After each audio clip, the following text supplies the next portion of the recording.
Singit muna natin ang discussion ng abnormal balances, abnormal balance of AR, and abnormal balance of AP. The normal balance of accounts receivable is obviously debit. E paano kung may abnormal balance or credit balance yung AR? For example, customer 1, we have a balance of 20,000 debit. Customer 2, we have a balance of 2,000 credit, abnormal. So, anong treatment natin doon sa abnormal balance or credit? Una-una, yung abnormal balance pwede galing sa overpayment, pwede galing sa advances. Nasobrahan tayo ng collect or nasobrahan ng bayad yung customer or hindi naman nagbayad, hindi siya payment of a current account, nagbigay lang ng advances para sa future goods or services tapos instead na mag-debit tayo ng cash and credit advances from customers, dahil nakatanggap tayo ng pera, ang na-debit natin ay debit cash, credit, accounts receivable. So tuloy, kahit zero yung receivable nila talaga, na negative natin, na abnormal natin yung balance.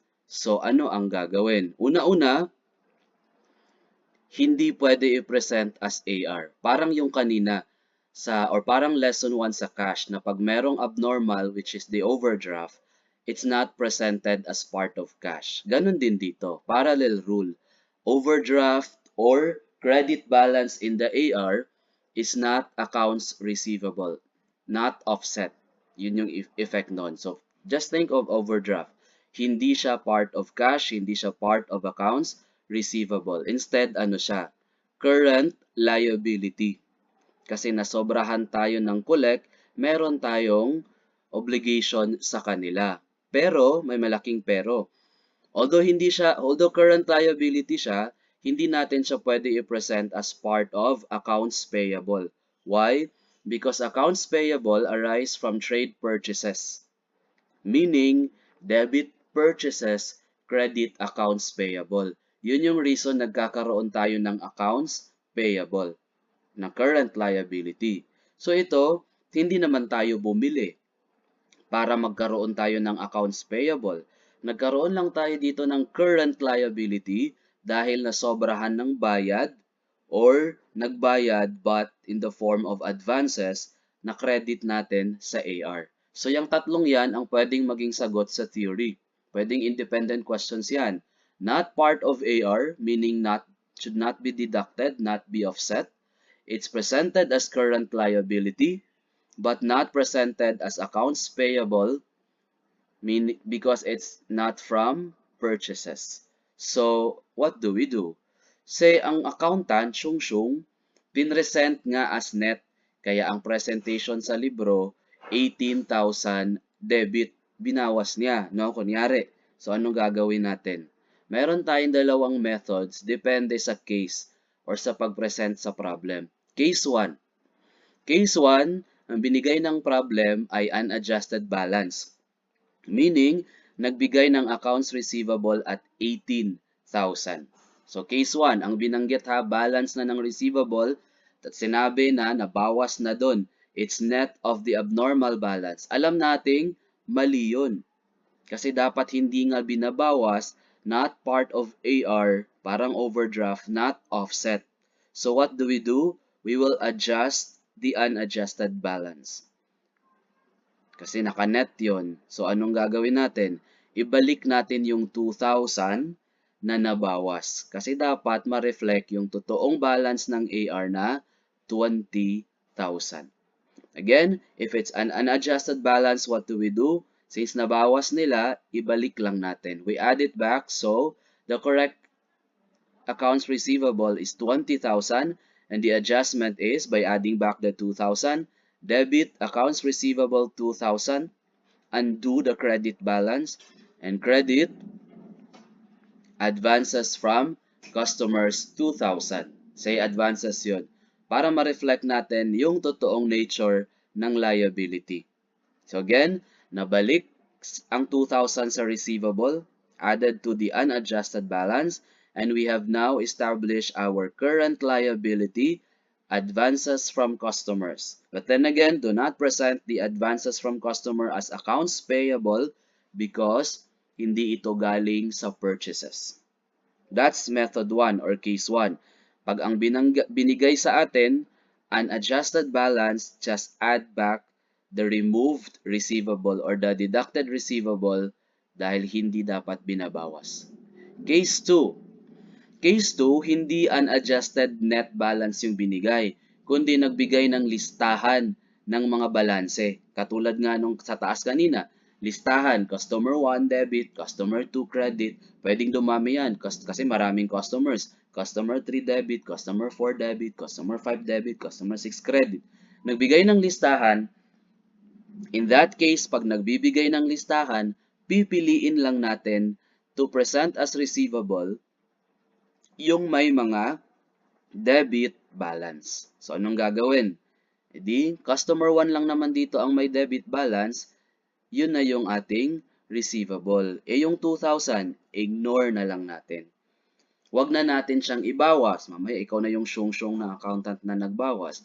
At hindi na rin natin ibabalik. Ibabalik lang natin if under case 1 ang binigay unadjusted balance. Since hindi naman nagbigay ng unadjusted net balance ang binigay listahan, so just pick out. Yun. Kasi may listahan, just pick out the should be or the balances that are normal, and in this case, 20,000. Kaya ang ating accounts receivable, 20,000 pa rin.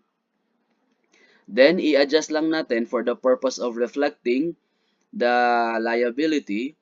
Balik natin yung receivable 2,000 kasi na-negative na yun sa libro, and advances from customer 2,000. Only for the purpose of establishing the liability. Okay? Paano kung this time, ang abnormal naman accounts payable? Abnormal accounts payable would mean debit balance of the AP. Same rule. Say, creditor 1, 20,000, credit normal kasi accounts payable. Creditor 2, 2,000 debit, abnormal kasi dapat credit. Tapos galing sa overpayment, nasobrahan naman tayo ng bayad or tayo naman yung nag-advances. So, parallel rules. Number 1, the abnormal accounts payable shall not be presented as part of accounts payable. Hindi pwedeng ninineto sa credit. So, kung hindi siya accounts payable, ano siya? Current receivable. Kasi tayo yung may abnormal liability. O di dapat receivable yon. Pero, account receivable ba yon nung nasobrahan natin ng bayad yung ating supplier? Hindi yon accounts receivable. Kasi, ang accounts receivable galing sa sales. Para magka-AR, credit, excuse yun na lang yung construction work sa gilid. Credit, para magka-accounts receivable, credit sales, debit accounts receivable. So ito, nagkaroon tayo ng debit na payable, which means a receivable, pero it did not arise from sales. So since may receivable na hindi naman sales, hindi siya pwedeng accounts receivable. Just part of current receivable. Advances to creditors or advances to suppliers, not AR. So yung syong-syong na accountant, pinresent niya pa rin as net amount, same rules pa rin. So kung ang case ay nagbigay ng unadjusted balance, balik pa rin natin yung 2,000. Kung unadjusted balance yung binigay. Adjusting entry natin dyan, debit, advances to supplier to reflect the current receivable but not AR, credit, accounts payable. I-undo natin yung abnormal or debit balance. And advances to supplier, that's a current receivable but not presented as again AR. Okay? So ganun lang. Meaning bantayan mo lang yung problem kung may mga abnormal tapos ang binigay ba ay unadjusted balance, meaning isa lang, the net balance, you add it back. But if ang binigay in their case 2 ay listahan, you just ignore the abnormal balances. Kasi pag nagbigay ng listahan, mamimik up ka lang ng normal balances to include in your AR or in this case, AP. Okay, then for the purpose of establishing the receivable, debit ka ng advances to suppliers, credit accounts payable. Again, summarize natin.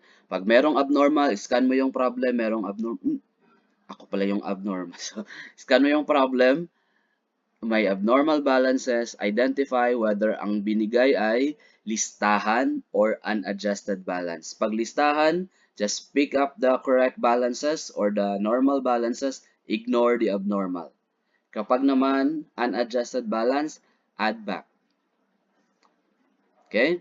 Sige nga, question number 18. Edna's Trading's receivable has a balance of 100,000 at year-end. So 100,000. Included, nasama, in this amount is a credit balance of 5,000 in one of the customer's accounts due to overcollection or overpayment. Included meaning nasama, meaning nabawas. Una-una, 100,000 ang binigay sa atin na receivable. That's the unadjusted balance. Case 1. Unadjusted balance, nasama daw ang abnormal AR, credit balance in the AR. So, alam na natin ang gagawin. 100, add back the 5,000. Debit, account receivable 5,000. Credit, advances from customer 5,000. So 100,000, balik yung 5,000, we have 105,000. That's it, the question 18. 18, what is the correct year-end balance of, take note, accounts receivable. Hindi siya nagtanong ng total current receivable. Ang tanong niya, correct balance of AR. So ang tamang AR, 105,000, letter boy. Kaso, meron ding pinresent. Balik tayo. Also, Edna Trading prepared the following schedule of its accounts payable. Observe na may binigay na balance, meron ding binigay na listahan. Ano dapat mapansin dito sa accounts payable schedule? Meron ding abnormal accounts payable to Mir Stores, 15,000. Sabi sa baba, the negative balance of Mir Stores is due to advances paid by Edna Trading.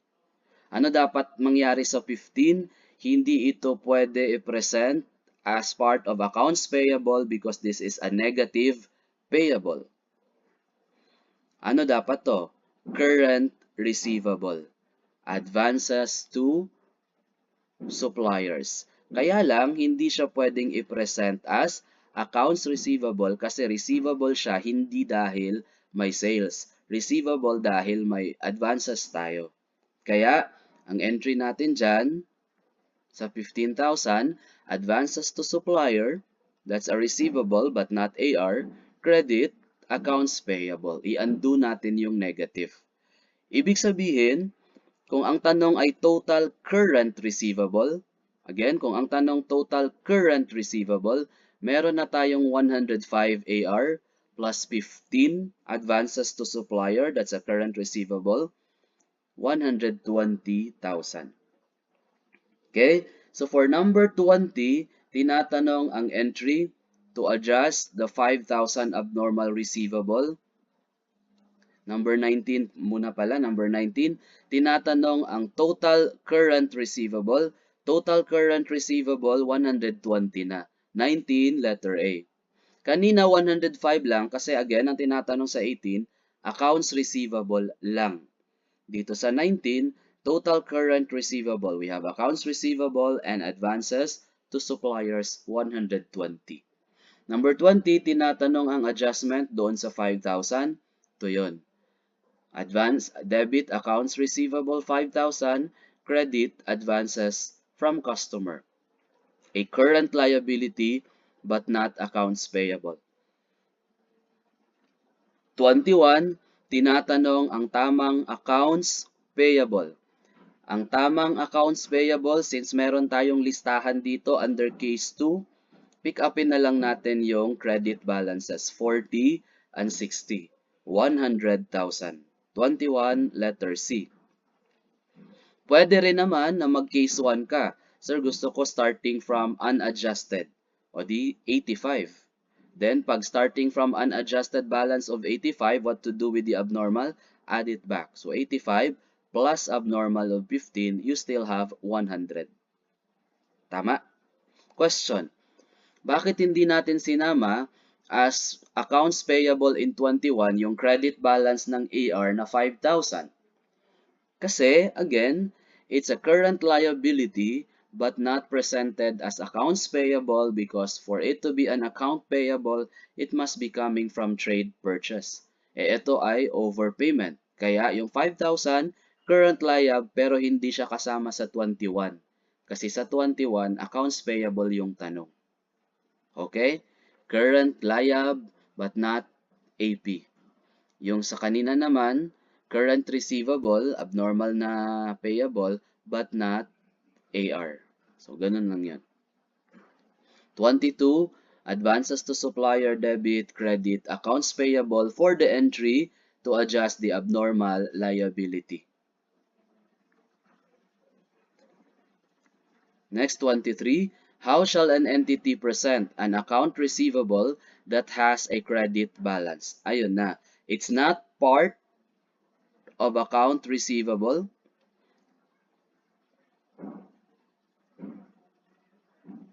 How shall no, it's not part of account receivable. Tama yon. So, sorry. It's not part of nagloading. It's not part of account receivable. It's current liability. So, ayan, letter C. Current payable but not part of accounts payable kasi accounts payable come from purchases or trade purchases. 24. Baliktad naman. How shall an entity present an account payable that has an abnormal or a debit balance? It's part of it's part of current receivable, not part of accounts payable. It's part of current receivable but not part of accounts receivable. So baliktaran lang. 24 letter C. 25. Dusan, Sinam Dusan. Dusan gathered the following data at year-end. Ang tanong, net realizable value of accounts receivable at year-end. In our lesson 3 discussion, accounts receivable shall be presented at net of the estimated unrecoverable portion. So, yung mga allowances. Kaya 100,000 minus 10,000 allowance for bad debts or estimated uncollectible accounts, estimated remaining sales returns, so minus 6,000 for allowances for sales returns, and minus 2,000 for allowances for discounts and customers. Again, kanina, allowances go by the name estimates. So, estimated unrecoverable amounts. Allowances yun. 100 minus 10 minus 6 minus 2, we have 82,000. Number 25, letter boy. 26. These are the movements to captainry's balances of AR and allowance for bad debts. Isa-isahin nga natin, AR and allowance. Sa AR, meron tayong beginning balance na 100,000. Sa allowance, meron din tayong beginning balance na 10,000. So, advice ko ito sa inyo sa mga problem kahit hindi na magbigay, pag merong beginning balances ang AR and allowance, subukan yung i-establish yung percent ng allowance sa AR. In this case, that's 10,000 over 100,000, 10%. Subukan lang naman. Baka magamit later on. So, 10,000 divided by 100,000, that's 10%. Next, movement tayo. During 2020, my credit sales na 600,000. That would increase our AR. Next, my sales returns and allowance na 50,000. That would decrease our AR. Collections on current accounts, 430,000. That would decrease our AR. Write-off of worthless accounts. Remember earlier, pag write-off, kinalimutan mo na lahat. Ilang accounts ang affected? Dalawa. Debit allowance and credit AR. Therefore, mababawasan ng AR ng 3,000, mababawasan din ang allowance ng 3,000. Please, alalahanin natin yon para yung brain natin, second nature niya na, automatic na siyang magsabi na, uy, dalawa yan. Pag write-off, remove everything, dalawa ang tinatanggal. Next, recovery of written off accounts. Recovery, debit, cash in bank, net entry na lang, credit, allowance. So the recovery will increase our allowance by 2,000. And provision for bad debts. Debit, bad debts expense, credit allowance for bad debts. So it will increase our allowance by 15,000. 26, correct balance of accounts receivable. Let's compute. 100 plus 600 minus 50 minus 430 minus 3. We have 217,000. 26, letter C. 27, balance of allowance, we have 10,000 minus 3,000 plus 2,000 plus 15,000. That's 24,000. 27, letter boy. Okay, recall ha, ano yung tatlong movements ng allowance? Provision, increase. Write-off, decrease. Recovery, increase. So in this case, provision 15 increase, write-off 3,000 decrease, tapos 2,000 recovery. Balik-balikan yon sa utak para ma-master na dire-diretso na sa mga susunod na problem. Next, number 28 and 29. 28, net assets would change following. In our discussion, net assets, kailan magbabago ang iyong net asset?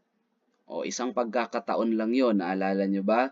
Isang pagkakataon lang kasi sa write-off, kinalimutan na natin lahat, walang nawala.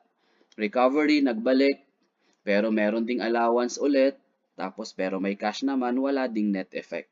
Meron lang talagang may effect. Yung bad person slash bad debt sa net life slash net asset natin is when it turns bad. Kailan yon? When does it turn bad? Initially, when we have recognized the bad debts. Debit, bad debts expense, credit allowance. And because of the allowance, a contra asset account, yung ating net asset bababa. That's the only time. Ito na nga yung entry. O, ulit-ulit naman tayo eh. So, debit, bad debts expense, credit allowance. Eh yung iba, recovery, o walang net effect kasi nagka-cash, bumalik din yung asungot. Tapos write-off, wala din yung net effect. Number 29 na nga lang. 29. Net receivable will change following. Net receivable. Take note, ang tanong, net receivable, hindi net asset. Net receivable. Tingnan nyo nga yung entry dyan. Sa provision, bababa ang net receivable because of allowance for bad debts. First entry natin dito. Ayun, ibabawas kasi yan. So because of the recognition of bad debts or provision, net receivable would decrease. What about the second one? Recovery. Recovery. Meron bang effect sa net receivable? Hindi net asset yung tanong ha, kaya mag-ingat sa 28-29. Net receivable, may effect kasi bumalik yung asungot, bumalik yung allowance for bad debts, parang provision lang kanina, andyan na naman siya. So net receivable, mababawasan na naman ng allowance. Kasi ang tanong net receivable. Pero kung ang tanong net assets, tulad ng 28, walang effect itong recovery. Please remember that. Net assets kasi may cash din naman na dumating. Pero sa 29, ang tinatanong net receivable. Net receivable. Net receivable. Ulit. So, paano yung bad debt, sir, or write-off? Ano ba entry ng write-off? Debit, allowance. For bad debts, credit, AR. Net receivable, no effect. Bakit? Sa bad debts, as a write-off, kasi ang allowance natanggal, pero natanggal din naman yung AR. So, meron lang effect sa net receivable, ang alin? Ang provision and recovery. Kaya letter dog. Pero pag ang tanong net assets, ang meron lang effect sa net assets, recognition of bad debts. Hope that's clear. Ha, mag-ingat. Guys, personal note mo dyan. Mag-ingat, mag-ingat, mag-ingat. Next.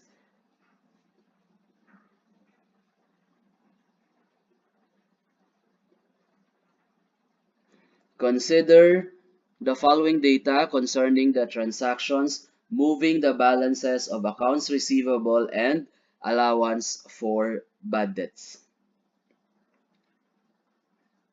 O, tingnan niyo muna yung given. Take note na yung allowance natin and yung AR natin starts from January 1, 200. Tapos tingnan din sa baba, meron din tayong January 1 na allowance, 20,000. Again, advice ko sa inyo, pag may mga beginning balances, ang AR at saka ang allowance, try muna natin establish yung percent of bad debts or the rate. Our AR, 200,000. Our allowance for bad debts, 20,000.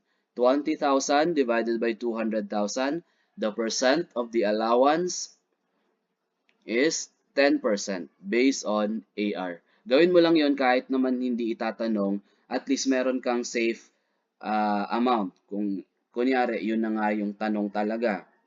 So we have 10%. Let's analyze.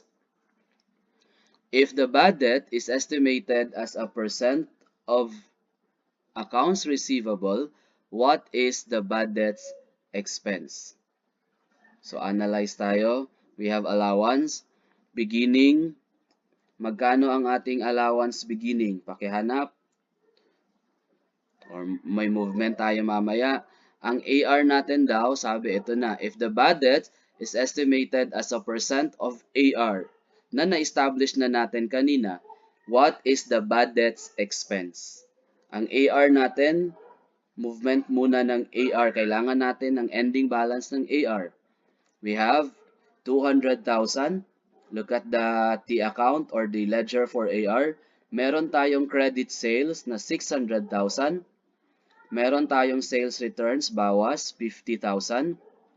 Meron tayong write-off, bawas sa AR na 10,000. And don't forget, bawas din yun sa allowance. Tama? Kaya kung titingnan natin yung ledger ng allowance, meron din write-off nakalagay doon, 10,000. Kaya dito, lagyan na natin para hindi makalimutan, minus 10,000 sa allowance.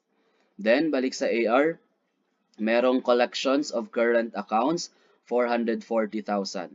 That would reduce our AR, so minus 440,000. So, ang balanse ng ating AR ay 300,000. So, AR, 300,000. Our percent of bad debts that we have already established earlier. Kasi nga, ang advice ko, pag kahit hindi itanong, just to be safe, pag may beginning balance ang AR and allowance, please compute for the rate. In this case, that's 10%. Bakit? Beginning 20,000 allowance divided by beginning AR 200,000, ayun na nga, 10%. So 10%, pag minultiply natin yan, that's 30,000. This is balance sheet approach, meaning 300,000 balance sheet account times 10% dapat ang labas balance sheet account. Alin sa dalawa ang balance sheet account? Allowance or bad debts expense? Obviously, it's the allowance. So 30,000, that's fixed. Yan na yung ating ending allowance, 30,000. Fixed na yon. So hanapin na lang natin kung ang tinatanong allowance, edi 30,000. Hanapin natin yung ibang data. Beginning balance ng allowance, we have 20,000 from the table. Next, meron tayong write-off na 10,000 and merong recovery na 5,000. Since fixed, dahil balance sheet approach ito, fixed ang ating allowance, ending 30,000 ang mag-a-adjust yung ating provision for bad debts. Kaya 20,000 plus blank provision minus 10,000 plus 5,000 equals 30,000. That would be 15,000. Our bad debts expense is 15,000. 31, letter A, 15,000. Laktawan muna natin yung 30 ha, baka alam ko nagre-reklamo na kayo dyan. Sana yung 30, bakit nawala si 30? Pakihanap nga ng 30, uwi na tayo, walang 30. O, tumigil ka dyan. Yung 30, laktawan na lang muna. Mamaya na yung 30. Theory lang naman yan. So dito, 31, Letter A, for bad debts expense, 15,000. 32 ang tinatanong allowance for bad debts. Allowance for bad debts, andito na kasi fixed yon. Method niya to, 32. Allowance for bad debts, 32,000, letter boy. Next, if the bad debt is estimated at 5% of net credit sales, sales minus sales returns. So, income statement method to. Kasi based on net credit sales. Income statement approach, what is the bad debts expense? Tulad ng ginawa natin kanina, yung movements ng ating allowance, ayan. Then we will be using income statement account this time, net credit sales. Kano ba yung ating net sales? From the table, we have 600,000. Then we have sales returns amounting to 50,000. So our net credit sales is 550,000. Lagay natin dyan. Percent of bad debts, nakalagay na sa number 33, 5%. So 550,000 times 5%.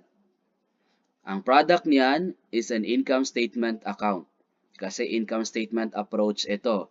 Meaning, between allowance and bad debts expense, 550,000 times 5% ang labas nito, bad debts expense. 27,500. Method niya to, kaya siya yung fixed, ibig sabihin siya yung provision. So, siya naman yung aasikasuhin natin. This time, siya na yung fixed, 27,500. Meaning, ang mag-a-adjust, the ending allowance. Kasi hindi niya to method. So, let's account. Beginning, hanapin natin. Diyan naman. Beginning, 20,000. Ayun na, 33. Question 33. Balik lang natin. Question 33. What is the bad debts expense? Letter dog, 27,500. Sa 34, tinanong ang allowance for bad debts. Beginning, 20,000 plus provision 27,500. Yung mga ibang data kanina, minus 10,000 for write-off, plus 5,000 for recovery, we have 42,500. 34, letter C. 35. Shane's ledgers show the following balances. Tas ang tanong, correct bad debts expense. Basahin natin. Beginning allowance for bad debts, 20,000. Nagbigay na ng beginning allowance. Write-off, 3,000. So, may minus 3,000. Recovery, 5,000. Add 5,000 to the allowance. Ito, importante sa baba. Provisionally, meaning initially, during the period, Shane recorded bad debts expense of 10,000 subject to adjustment. Meaning, meron na palang idadagdag sa allowance na 10,000 na provision for bad debts. Pero initial lang yon. Bakit? Shane's accounts receivable at the end of the period amounted to 5 million, AR ending 5 million, and final estimate of bad debts is 1% of ending AR. So initially, meron ng in-entry na bad debts or provision which increased the allowance of 10,000. Tama? Ngayon, ang final pala dapat na uncollectible account is 1% of what? 1% of, read the last phrase, ending accounts receivable, which is 5 million. Meaning, finally, ano dapat ang approach na ginamit or gagamitin? Based on AR balance sheet approach. So, multiply na natin, mentally na lang. 5 million AR times 1%. That is what? 50,000. So, itatanong ko lang, ano ba yung 50,000? Since this is the balance sheet approach, that is the bad debts expense or the allowance? The allowance. So, yun. Show your solution. Allowance natin, ito yung movement. So, beginning, 20,000. Provision initially, or write-off muna, 3,000. Then recovery, 5,000. Initial provision, kanina nga, 10,000. Tapos, final estimate, balance sheet approach, accounts receivable 5 million times percent of bad debt, sinabi na 1%. 5 million times 1%, allowance account itong fixed, 50,000. Yun na yung ending AR. Pero kung titingnan natin, sige nga, 20,000 plus 10,000 minus 3,000 plus 5,000, hindi naman yun tutugma sa 50,000. Kulang ng magkano? Dali, 20 plus 10 minus 3 plus 5 plus x equals 50,000. Kulang ng 18,000. O ano yung purpose ng 18,000? Dahil initial pa yung provision for bad debts, dadagdagan natin ng 18,000 para maging final na yung provision for bad debts. So, tinatanong sa 35, magkano ang correct provision for bad debts or correct bad debts expense? O di i-add na natin 28,000. Letter dog. 35, letter dog. Hindi 10 ha, wala din naman sa choices. Hindi din 18, kundi yung total na as adjusted. Dahil na entry na to, take note yung 10,000, nalagyan na yan ng entry ng company kasi nag-initial provision na sila. Kaya pag nag-adjust tayo to increase the company's provision, debit na lang tayo ng bad debts expense na 18, the additional, then credit allowance for bad debts na 18. 36 letter dog. 18 na lang kasi in-adjust na lang natin, meron na silang 10,000 na record. Okay? Next problem. Medyo mahaba. O, pakibasa muna, paki-analyze ng konti.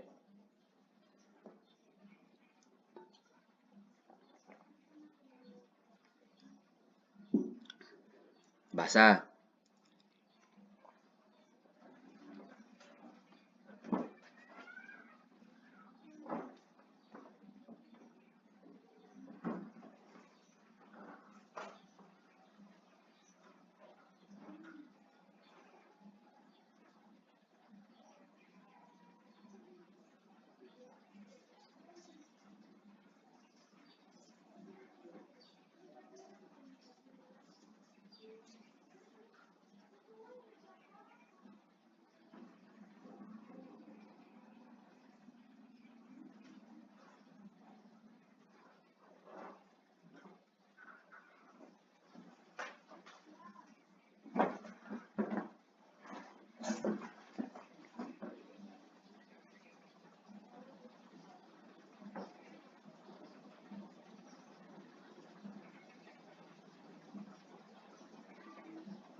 Okay, so andito pa.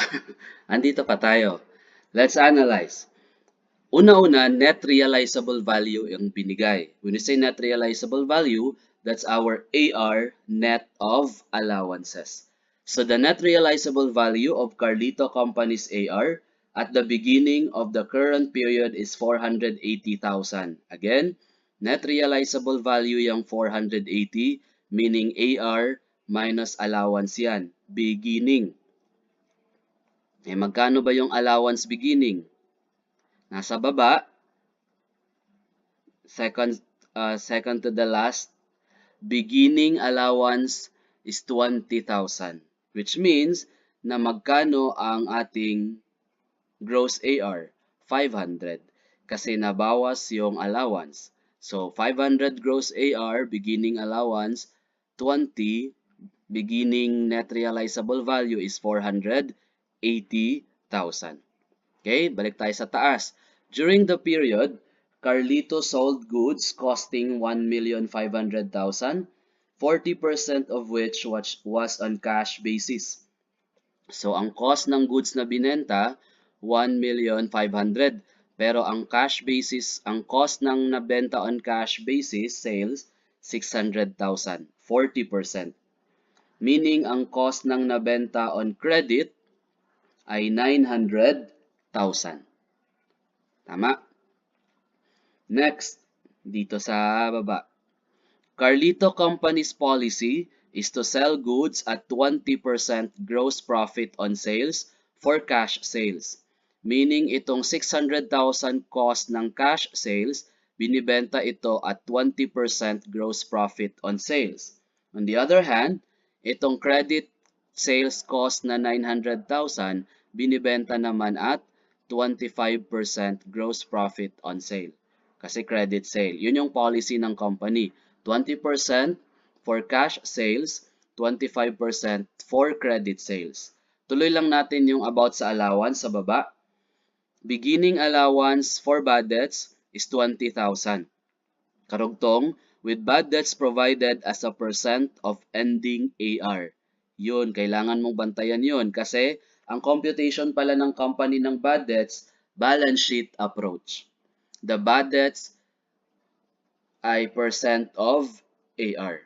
So, kung ang beginning AR, di ba ang advice ko kanina, pag may beginning balances ka ng dalawang yan, just to be safe, which is useful in this problem, compute for the percent. The gross AR is 500,000. The bad debts or allowance for bad debts beginning is 20,000. So yung dalawang beginning, 520. Pag minultiply, pag dinivide mo yon, 20,000 is what percent of 500,000? That's actually 4%. Meaning ang bad debts estimate ng entity, 4%. Sige nga, ilatag natin yung solution. Accounts receivable. Beginning AR and allowance, since ang ating beginning net realizable value ay 480,000 at ang ating beginning allowance ay 20,000, kaya ang ating beginning AR ay 500,000. Correct? So ito yung mga movements. Basa tayo sa problem. The following additional transactions took place during the period, underline in order of occurrence. Ito na yung pagkasunod-sunod. Letter A. Collected 70% of the gross credit sales during the period. Credit sales, na-collect yung 70%. So ang tanong, magkano ba yung gross credit sales? Balik tayo sa cost. Ang cost ng credit sales, na-establish natin kanina, 60%. That's 900,000. Binibenta ang credit sales at 25% gross profit. So, cost sa baba niyan, gross profit, if 25% on sales yung gross profit, 75% on sales yung cost. Kasi yung sales ang basis, 100%. Tama? So, ang cost, 900,000. Gross profit is 25% of sales. Ang ating sales ay 100%. So, 900,000 is 75% of 1,200,000. And our gross profit would be 300,000. Kailangan lang natin dito kasi credit sales ito, the 1,200,000 because that would increase our accounts receivable. Plus 1, 2. Eh, sabi daw, magkano yung na-collect sa credit sale collections? 70%. So, 70% of 1,200,000, 1, 2 times 70%, that's 840,000. Collection of credit sales would reduce our accounts receivable minus 840,000. Next, data letter B. Accepted sales returns of 80,000. So, sales returns minus, 100,000. Carried away sa mobile. Accepted sales returns of 100,000. So, sales returns minus 100,000. Next, collected 5,000 of accounts written off. Anong ang net entry pag may na-collect na write-off or merong na-recover? Debit, cash in bank, credit, allowance. So, recovery, it would only affect, in the net entry, it would only affect our allowance, tataas by 5,000. Next, letter D, wrote off 12% of accounts proved to be worthless. Again, pag write-off, ilang accounts ang affected at mababawasan? Dalawa. For the write-off, our receivable would reduce or would be reduced by 12,000. Our allowance would also decrease by 12,000. Yun na. So, Yung ating bad debts, 20,000 beginning divided by 500,000, 20 over 500,000. Ano nga yung ating percent of bad debts based on AR? 4%. Total natin yung AR. 500,000 plus 1,200,000 minus 840,000 minus 100,000 minus 12,000. Ending balance of AR is 748,000. Number 37, letter dog. Tinanong yung ending balance of AR, 37D. Bakit kailangan yung ending balance ng AR? Kasi doon imumultiply ang ating 4%. 748,000 times 4%, that's 29,920. This is the balance sheet approach. Tama? Which means ito yung ating allowance. So, ending allowance na kaagad siya, 29,920. Kaso, sa number 38, ang tinatanong bad debts expense. So, siya yung ating squeezed figure. Our provision for bad debt, squeeze na lang natin. Beginning 20,000 plus 5,000 minus 12,000 plus X equals 29,920. So what's our bad debts expense? 16,920. 38, letter boy. Again, advice ko, pag may beginning balances yung allowance and AR, try to establish the percent of the bad debts. Okay, we shall proceed now to aging of receivable. Aging of underlying receivable. Actually, ang aging of receivable is also balance sheet approach. Kasi ang ini-age natin for bad debts purposes, receivable, hindi naman credit sales. So pareho lang. Bad debts approach, balance sheet approach pa rin siya, except na yung ating receivable nahahati sa ages. So, ito na yung receivable natin na divide into balances based on their age, tapos may kanya-kanya silang bad debts rate.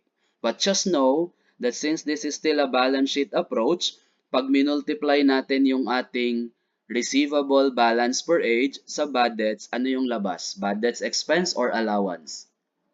Balance sheet approach ito. Allowance. So, same, ang isipin natin, balance sheet computation lang to, balance sheet approach, except na yung receivable balances, we have 190,000 here, another 100,000, and 310,000, nakaano sila? Naka-divide into ages. So, let's approach. Meron tayong account receivable 0 to 60 days na 190,000. Meron tayong 61 to 120 days na 100,000. Meron tayong over 120 days na 310,000. Pero may mga additional data sa baba. Letter A credit balance of 30,000 from a customer abnormal was bilog included in the 0 to 60 days category. Nasama. It represented advances for goods to be delivered in 2021. Take note na itong 190, 100, and 310, mga balances to.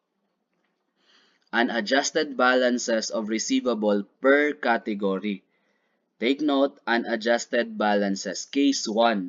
If sa 0 to 60 days na unadjusted balance na 190,000, may na-net, kasi ang term is included, may nabawas na 30,000 abnormal, what do we do? Do we ignore the 30 or add it back?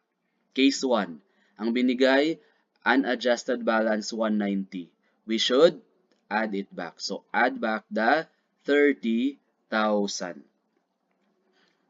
Debit, accounts receivable to add it back, 30,000. Credit, advances from customers, current liability but not accounts payable. And also not AR. So advances to customer, 30,000. Kaya ang ating 0 to 60 days, ang correct balance, 220,000. Times the bad debts rate. Sa problem, it's 3%. So 220,000 times 3%, That's 6,600. Next, dito tayo sa 61 to 120 days. Walang issue dyan. So, yung allowance natin, ano nga, ito yung movements niya. Yung 6,600, dahil balance sheet approach ito yung ating ending allowance. So, steady lang muna siya dyan kasi meron pang iba. 6,600, that's our ending allowance. Next, for the 100,000, walang ibang data, so i-carry over na lang natin. 100,000 times the bad debts rate is 5%, that's 5,000. Also, that's the allowance. Dito tayo sa over 120 days. Letter B, basa. Of the 310,000 balance in the over 120 days category, 10,000 is bilog, additionally determined as worthless. Additionally determined as worthless. May worthless pa na hindi na-determine ng entity, tayo yung naka-determine, 30,000 per data, kailangan i-write off kasi worthless. Pag write off, ilan ang accounts affected? Dalawa. Tanggalin sa receivable yung 10,000, tanggalin sa allowance ang 10,000. Tama? So, in-adjust pa natin kasi additionally determined as worthless. Kaya yung ating receivable, correct receivable sa third category, 300,000. Kung papansinin natin yung problem, wala nang binigay na bad debts percent, sir, sa over 120 days. Bakit? Let's read. Continue reading on letter B. Sabi dito sa letter B, last statement, 30,000 of the remainder is 300,000. 30,000 of the remainder is estimated to be uncollectible. So, hindi na siya nagbigay ng percent, nagbigay na siya ng amount kasi. So, sa natira daw na 300,000, ang uncollectible, 30,000. Kung gusto mong i-work back yung percent, 10%. Pero hindi niya na binigay. No? So again, nag-write off muna tayo, dalawang accounts affected kasi hindi pa na-write off ng company. Then, 30,000 ang allowance. So allowance din yan. Pag inad natin tong tatlo, 6,600 plus 5,000 plus 30,000, yan yung ating allowance, total to 41,600. Next movement ng ating allowance, beginning balance is 18,600. From the problem, dito sa baba, meron na, take note, meron nang na-write off ang company, meron na silang write off na ginawa earlier. O, basahin nga sa dulo. Transactions that moved the 18,600 beginning balance of the allowance account during the year are the following. Write-off, 7,000. So, meron na silang write-off kanina na 7,000. Ano yung 10,000? Dinagdag natin, additional write-off. Kaya, ang total write-off talaga, 17. Meron silang 7 na ginawa kanina, binawas natin sa beginning balance. Tapos, may additional tayo na 10,000. Ano pa? Letter B, meron na rin silang recovery na 4,000. Recovery would increase the beginning allowance na 4,000. And meron na rin sila actually interim provision or initial provision for bad debts. Letter C, basahin natin. Interim provision for bad debts of 2% of sales. And the sales in 2020 amount to 400,000. Meron na sila, nag-una-una na sila kumbaga. Meron na silang na-compute 400,000 based on sales times 2%. Meron silang initial, so 400,000 times 2%, meron silang initial 8,000. So meron na silang na-entry. Kaya lang, ang final estimate of bad debts is not based on sales, but based on receivable under the aging approach. Kaya dapat 41,600. Kung titingnan natin, solve natin, 18,600 plus 8,000 minus 17,000 plus 4,000 kulang para maging 41,600. Kulang by how much? Sige nga, paki-compute. 18,600 plus 8 minus 17 plus 4 plus question mark is 41,600. Hana, Dulcet? So, magkano ang kulang? 28,000. Ano yung 28,000? Meron na tayong ganitong problem kanina na nagkaroon sila ng initial estimate or initial provision for bad debts, dinagdagan na lang natin. So, 28,000 additional provision per aging. Kaya, ang 39 natin, B. That's 8,000 plus 28. Our bad debts expense is 36,000. 8,000 plus 28,000. Sa 40, tinatanong magkano ang increase or additional provision for bad debts. That's 28,000. 40, letter C. 41, tinatanong ang allowance, ending allowance for bad debts. 41, 41,600, letter B. Sa 42, tinatanong ang ending net realizable value, ending na. So we need our ending AR, 200,000, 20,000 plus 100,000 plus 300,000. Ito yung ating adjusted ending AR, that's 620,000. Bawas natin ang ating ending allowance computed at 41,600. So ending allowance minus 41,600. Our ending net realizable value is 578,400, 42 letter C. Yun. Next, 43. The balance of allowance for bad debts accounts of Mitch at December 31 is 5,000 debit. Ang beginning balance ng allowance abnormal na kaagad, 5,000 debit. Pwede ba magkaroon ng 5,000 abnormal or debit balance ang allowance? Yes, as long as unadjusted pa yon. Kasi adjusted ang tinatanong. So allowance, meron tayong beginning abnormal na 5,000. Negative kasi debit. Then, an aging, back to the problem, an aging of accounts receivable revealed then that the uncollectible account shall be 15,000. Aging of AR is under what approach? Balance sheet approach. Which means na yung 15,000 is the balance sheet amount. Alin dyan ang balance sheet amount? The ending allowance of 15,000. Ang tinatanong, bad debts expense, yun lang ang movement. So provision for bad debts, negative 5,000 plus X equals 15,000. 80, 20,000. 20,000, 43, letter dog.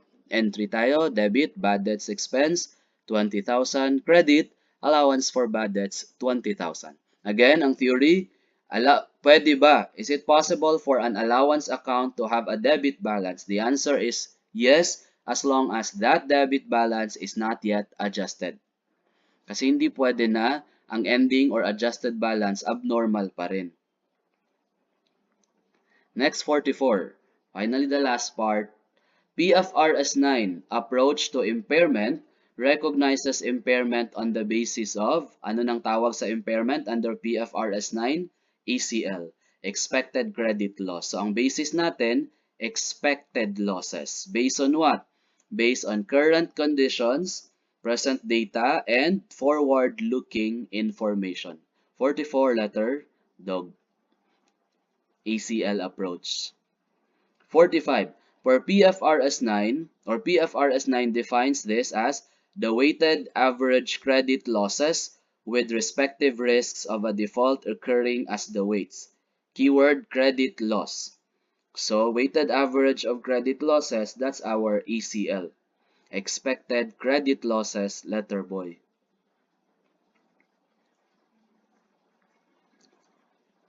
46. The simplified approach for measuring the loss allowance. Simplified. Simple lang. So, simplified approach kanina. Ang general approach, dalawa. General approach, we have 12-month ECL and what's the other one? Lifetime ECL. Pero sa simplified, kaya nga simplified kasi